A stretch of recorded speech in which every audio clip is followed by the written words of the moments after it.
All right, so today we're diving into a true classic. Oh, yeah. One that sold over 30 million copies, Mhm. and people are still reading it almost a century later. Wow. Dale Carnegie's How to Win Friends and Influence People. A classic for sure. And for this deep dive, we've got an audiobook excerpt. Okay. And we're going to try to pull out those golden nuggets of wisdom Sounds good. that can help all of us build stronger relationships and become more influential. I like it. So, Yeah, this book, thanks, fans. it's fascinating how this book published in 1936 Yeah. still holds up in our modern world, you know? Right. Carnegie, he tapped into something timeless about human nature, I think. Absolutely. Our desire to connect and just our need to feel valued. For sure. And he backs it all up with these incredible stories and examples. Oh, yeah, for sure. Which we'll get to. Looking forward to it. But first, let's talk about one of the most fundamental principles that he talks about: appreciation and encouragement. Okay. So Carnegie tells a story about Charles Schwab. And, he was a leader who was renowned for inspiring his team. Right.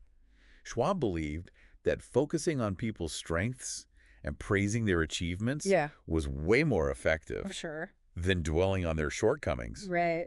He even said, and I quote, "I am anxious to praise, but loath to find fault." It's a powerful mindset shift. Totally. When someone focuses on what you do well, Yeah. it makes you want to do even better. Right? Absolutely. It fuels your motivation to build your confidence. Yeah, and it's not just Schwab. Okay. Andrew Carnegie, the steel magnate, Uh-huh. was so passionate about the power of praise that he literally had it inscribed on his tombstone. Wow. He wanted to be remembered for surrounding himself with people more talented than himself. It's almost like he was saying, I succeeded because I knew how to recognize and appreciate talent in others. Exactly. And then there's John D. Rockefeller, Yeah. who even after $1 million loss, Oh, wow. still found something to commend in his team. That's pretty incredible. Yeah. I mean, that speaks volumes about his leadership style. Yeah. Imagine facing a major setback. Right. And instead of assigning blame, Yeah. you look for the positives. Right. And find something to praise. That must have been incredibly motivating for his team. Oh, for sure. It's a reminder that genuine appreciation, even in the face of adversity, can be a powerful driving force. Yeah. Okay, so let's shift gears a little bit and talk about another key principle Carnegie highlights: Right. remembering names. Okay. He uses Napoleon as an example, a man known for his strategic brilliance. Right. Napoleon had a meticulous method for remembering names, Wow. focusing on both the visual and auditory impressions, Okay. what he called eye impression and ear impression. So it wasn't just about hearing the name. Right. It was about making that conscious effort to connect the name with the person's face. Exactly. He even used techniques like writing the name down, visualizing it, Yeah. and then destroying the paper to solidify the memory. Talk about commitment. Yeah, but, Carnegie contrasts Napoleon's meticulous approach with a story that shows how easily this basic courtesy can be overlooked. Okay. A department store clerk, through sheer lack of remembering a loyal customer's name, almost drove away valuable business. Wow. It highlights the missed opportunity when we fail to make that simple effort. It's interesting because on the flip side, Yeah. Carnegie also talks about a TWA flight attendant, Karen Kirsch, What? who received glowing praise just for using passengers' names. Interesting. It seems so basic, but it makes a huge difference. It really does. Right. It all comes down to making people feel seen and valued. Yeah. When someone remembers your name, Uh-huh. it instantly creates a connection. Right. Whether you're in a casual setting or a professional one. Like you're saying, you're important enough for me to remember. Exactly. Which brings us to another crucial point: Okay. becoming a good listener. All right. Carnegie tells a story about a botanist at a dinner party Uh-huh. who, despite saying very little, was considered a captivating conversationalist. Interesting. And the reason, Why is that? he was genuinely interested in what others had to say. Okay. He listened attentively, Yeah. asked engaging questions, Mm-hmm.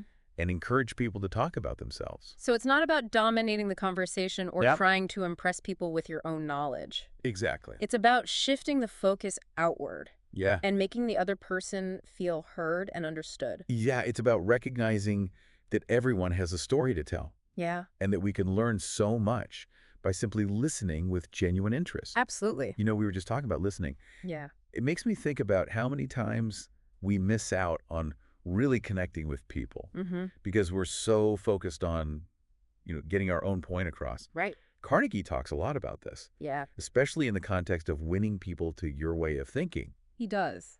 And he has this really interesting perspective on it. He argues that the best way to win an argument Mm-hmm. is to avoid it altogether. Interesting. Now, it might sound counterintuitive, Right. but how many times has arguing with someone actually changed their mind? Very rarely. Almost never, right? Yeah, it usually just makes people more entrenched in their positions. Digging their heels. Yeah. I think he uses a story from his own life Oh, really? where he was totally convinced he knew the source of a Shakespeare quote. Okay.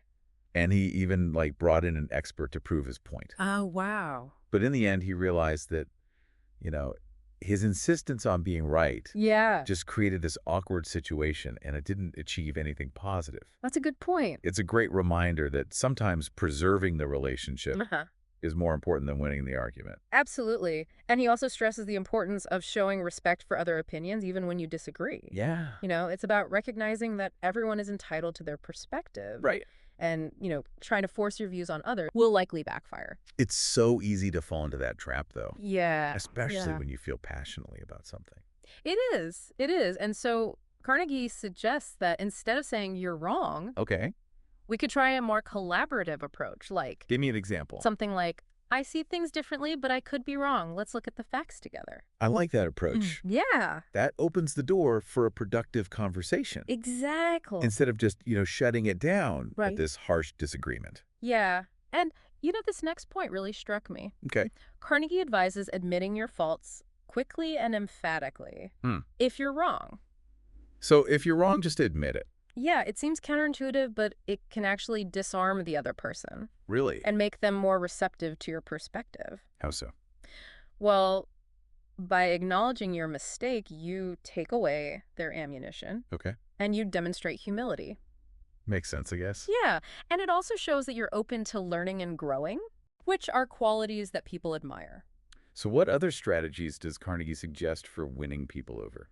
Well, one that stands out is beginning in a friendly way. Yeah. It's about setting a positive tone from the start, Right. creating a welcoming atmosphere Yeah. where people feel safe to share their ideas. This reminds me of the story he tells about the salesman who spent years trying to sell motors to this company Okay. without any success. Oh, wow. And he finally landed the deal How? when he started by agreeing with the chief engineer's complaint About what? about the motors running too hot. Interesting. It's a perfect example of finding common ground Right. and getting the other person to say yes early on in the conversation. I like it. It builds momentum and establishes a collaborative spirit. It's like you're saying we're on the same team here. Exactly. Okay. Which leads us to another interesting point that he makes. What's that? Letting the other person do a great deal of the talking. Oh, that's a tough one. It is. For some people, at least. It's about being a good listener, right? Right. Allowing the other person to fully express themselves Yeah. and making them feel heard and understood. It does build trust. Absolutely. And it gives you valuable insights into their perspective. And he tells this fantastic story about a salesman who lost his voice Oh, wow. and was forced to let the client do most of the talking. Okay. Much to his surprise, he ended up with the biggest order of his career. Really? Just goes to show that sometimes the less we talk, the more we achieve. Interesting. And taking that a step further, Okay. Carnegie even suggests that we should let the other person feel that the idea is their own. Wow. That's a subtle art. It is. How do you do that? It's about subtly guiding the conversation Uh-huh. so that the other person arrives at the desired conclusion, Okay. as if it was their own brilliant idea. I see. He uses the example of Colonel Edward House, Okay. who is a close advisor to President Woodrow Wilson. And House realized that the most effective way to influence Wilson Yeah. was to kind of plant an idea Uh-huh. and let it germinate in the president's mind. So Wilson would think it was his own idea. Exactly. And then Wilson would own the idea and take pride in its implementation. That's brilliant. This is a brilliant strategy. It is. And it speaks to the importance of really understanding human psychology. Right. But to influence effectively, we need to do more than just steer the conversation. Yeah. Right. What else do we need to do? We need to understand the other person's perspective. Okay. And Carnegie emphasizes this over and over again. Really? The importance of honestly trying to see things from the other person's point of view. Yeah, it's about stepping outside our own biases Right. and making a genuine effort to understand their perspective. It's about cultivating empathy. Yeah. And Carnegie illustrates this with a story about a salesman who was struggling to collect an overdue payment. Okay. And instead of getting angry, Uh-huh. he took the time to listen to the customer's frustrations. Yeah. And he ended up not only collecting the payment, Okay. but actually strengthening the relationship. It's amazing how much can be accomplished when we simply take the time to understand where the other person is coming from. And building on that, Okay. Carnegie also emphasizes the importance of being sympathetic to the other person's ideas and desires. It's true, we all crave sympathy and understanding. Exactly. And when we offer it to others, we Yeah. create this powerful bond Yeah. that makes them more receptive to our ideas. And Carnegie even suggests that sometimes people will go to great lengths to elicit sympathy from others, Really? even to the point of harming themselves. Wow, that's interesting. It highlights how deeply ingrained this need for sympathy is in all of us. So true. And by recognizing that need in others, we can create a more compassionate and effective approach to communication. Okay, so we've talked about avoiding arguments, Right. understanding perspectives, and Yeah. offering sympathy. Right. What other gems does Carnegie have for us? Well, he talks about the power of appealing to nobler motives. Oh, that's a good one. It's about framing our requests Yeah. in a way that speaks to the other person's desire to do good Uh-huh. and make a positive impact. Okay. He references J. Pierpont Morgan, Okay. who believed that people often have two reasons for doing something. What are they? One that sounds good, Yeah. and the real reason... Well, appeal to the one that sounds good. Exactly, because it taps into our idealism and our desire to be seen as generous and kind. I see. And it can be surprisingly effective. Give me an example. He uses the example of Lord Northcliffe, Uh-huh. who's a successful publisher. Okay. And he convinced even famous authors to write for him How do you do that? by offering to donate their payment to their favorite charities. So a win-win. Brilliant win-win, right? It is. It fulfills the author's desire to contribute to a good cause, Uh-huh. but it also serves Northcliffe's business goals. I like it. And this segues nicely into another key principle. Okay, what's that? Dramatizing your ideas. Okay. It's about making your ideas come alive Uh-huh. by using vivid language, compelling stories, engaging visuals. Okay. It's about capturing people's attention and making your message memorable. I like it. He tells a story about a safety director who was struggling to get employees to wear their safety glasses. Okay. And instead of just lecturing them, Yeah. he brought in a metal worker who had lost an eye in an industrial accident. That's powerful. And that first-hand account Yeah. was much more powerful than any lecture could ever be. Absolutely. It tapped into their emotions Yeah. and made the consequences of not wearing safety glasses very real. It's a reminder that storytelling can be a powerful tool for persuasion. For sure. And finally, Carnegie leaves us with a challenge. A challenge. Throw down a challenge. I like it. He believes that people are often more motivated by challenges than by rewards. Interesting.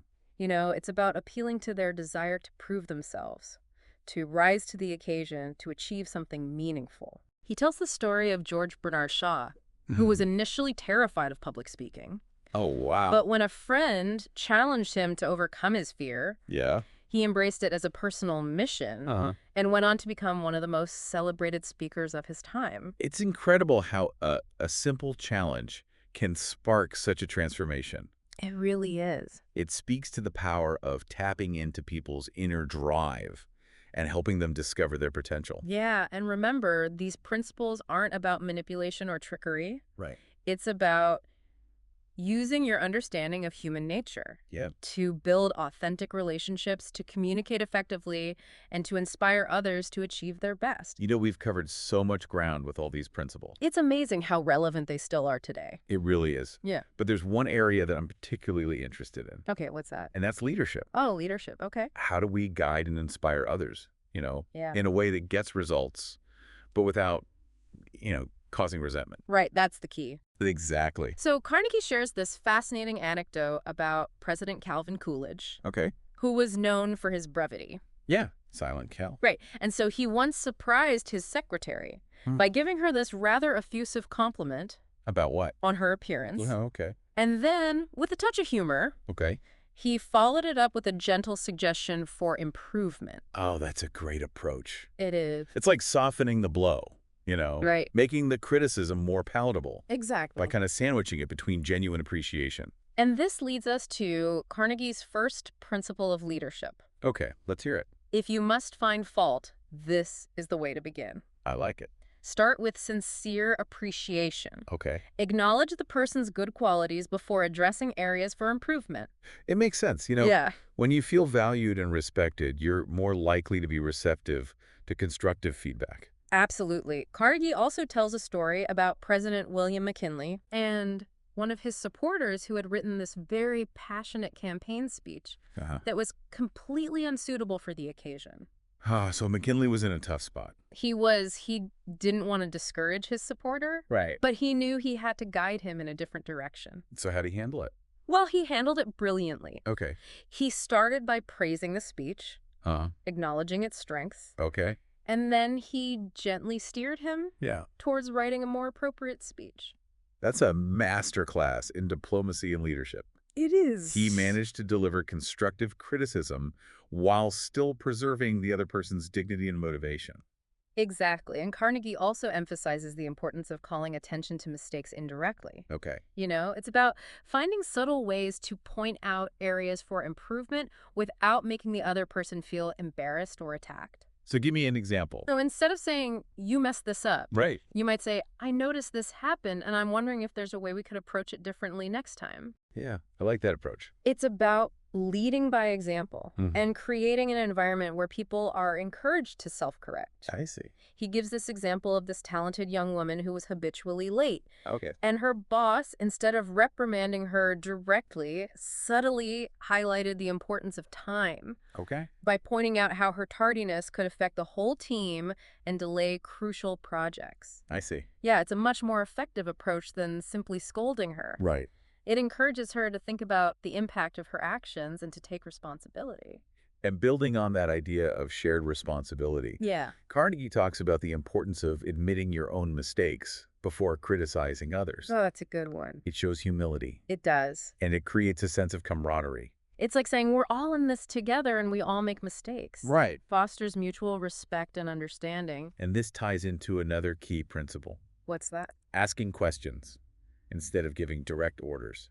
It's about empowering people to think for themselves and come up with solutions Right. rather than just blindly following instructions. It shifts the dynamic from, a boss-subordinate relationship Right. to a collaborative one. Exactly. And Carnegie suggests that even subtle changes in phrasing can make a big difference. Okay, give me an example. So instead of saying, do this, Right. you might say, do you think this would work?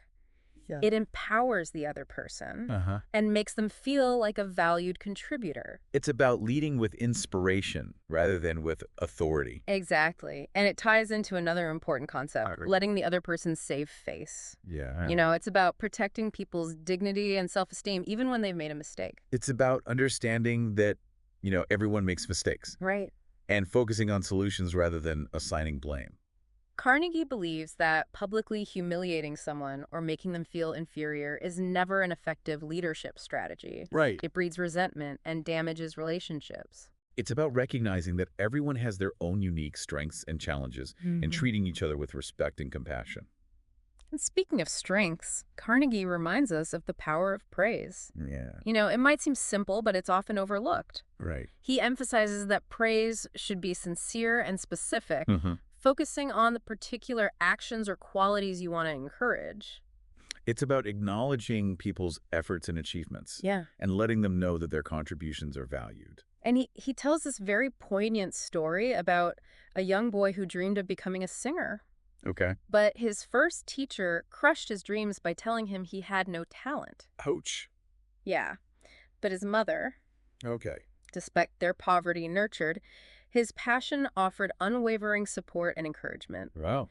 And he went on to become a world-renowned opera singer. It's a beautiful testament to the power of belief and encouragement. It is, and it reminds us that our words and actions can have a profound impact on the people around us. Carnegie also talks about the importance of giving the other person a fine reputation to live up to. Okay. It's about setting high expectations Yeah. and expressing confidence that the person is capable of meeting them. It's about seeing the best in people and creating an environment where they can thrive. He tells a story about a teacher who had this particularly challenging student. Uh, And instead of focusing on his negative behaviors, she decided to focus on his potential for leadership. uh, She told him she was counting on him to be a role model for the other students yeah. and treated him accordingly. And he rose to the occasion. He did. It's amazing how our expectations of others can shape their behavior. If we treat people as if they're capable and trustworthy, Yeah. they're more likely to live up to those expectations. And finally, Carnegie talks about the importance of making the fault seem easy to correct. Okay. It's about breaking down complex tasks into smaller, more manageable steps Right. and offering encouragement along the way. He shares a personal anecdote about his experience taking dance lessons. Oh, really? Yeah, and his first teacher focused on his mistakes and made him feel discouraged. But his second teacher emphasized his strengths and made the steps seem easy to learn. What a difference a positive approach makes. That is. It's about encouragement and positive reinforcement rather than, criticism and negativity. Right. It's about making learning and growth enjoyable. And lastly, Carnegie highlights the importance of making people glad to do what you want. Okay. It's about aligning your requests with the other person's goals and desires, Right. creating win-win situations where everyone benefits. It's about understanding what motivates people and finding creative ways to make work more enjoyable and rewarding.